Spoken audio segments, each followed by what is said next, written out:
He's our star boy. He's playing on the right. His name's Bukayo Saka and he's bloody dynamite. Hey, listen, look, no one saw that coming.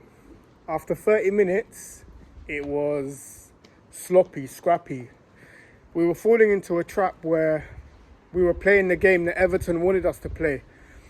But I mean, after we got that first goal, it was champagne football by Arsenal. Comfortable. And yeah, look, we didn't start well, but it was a massive win today, man. We needed that. 5 points clear, puts pressure on Man City now. I thought Odegaard was a different class in the second half.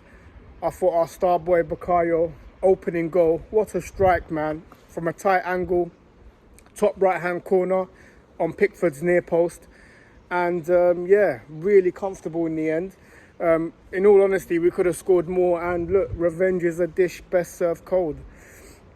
I'm so happy for the boys, so happy for the whole team. Trossard had an amazing game today. Happy with Martinelli's 2 goals. And yeah, Zinchenko again. Glad to see that Partey got 45 minutes. I think that was important. And happy, man. Happy with that. Like, not too much to say. 5 points clear. Bournemouth at home next. We're looking good.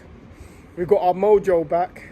And yeah, come on, bring on Bournemouth at home. 3 o'clock Saturday. See you there, baby. And big up Mo for the ticket tonight. Peace.